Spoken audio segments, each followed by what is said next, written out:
Hi, I'm Commissioner Nancy Jester, and welcome to Nancy Jester Reports for Tuesday, September 20th.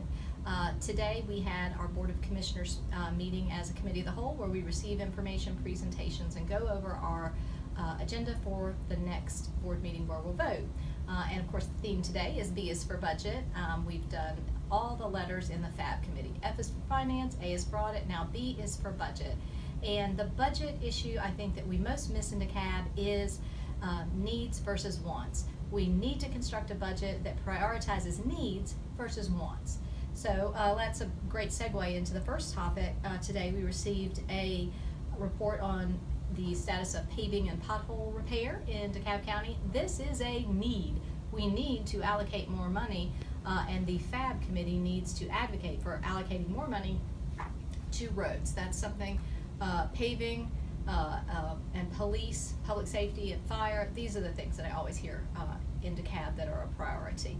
And of course our water and sewer system. So those are the things that people want services delivered on.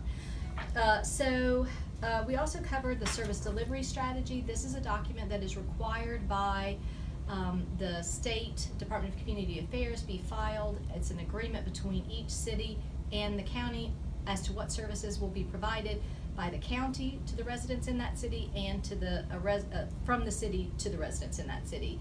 And one of the features of this year is that all cities will be asked to provide their own road services. Many already do, particularly in District 1. Dunwoody, Brookhaven, Chamblee are already providing their road services now to residents in their cities, but some of the other cities that are not are now going to be required to under this service agreement.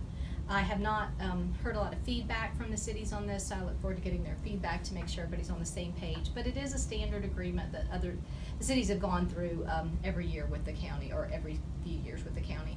Let's see, we also got a very interesting report from Georgia Tech professor and I believe she's a dean, Dr. Nancy Green Lee, on the status of our industrial parks and how we can update them for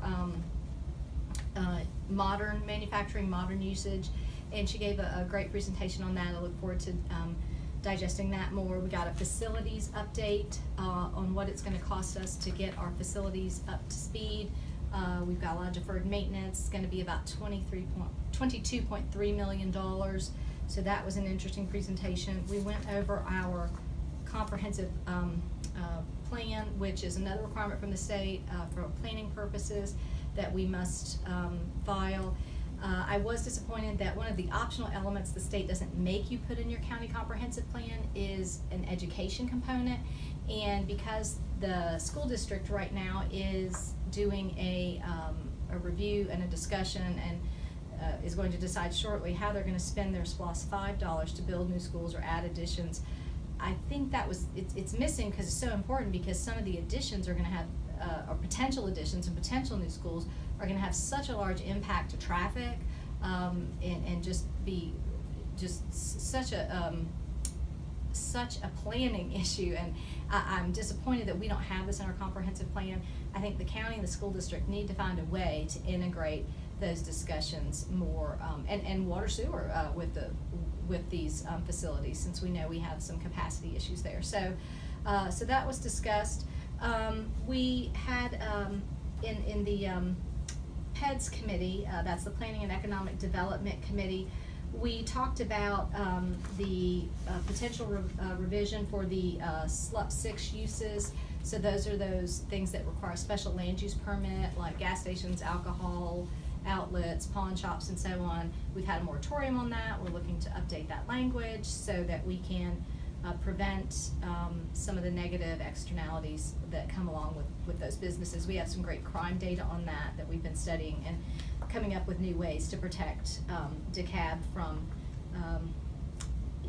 having not just an overproliferation, but just too many of all of these things in one area. How can we best regulate them so that we make sure crime is manageable and planning has quality of life taken into account for that.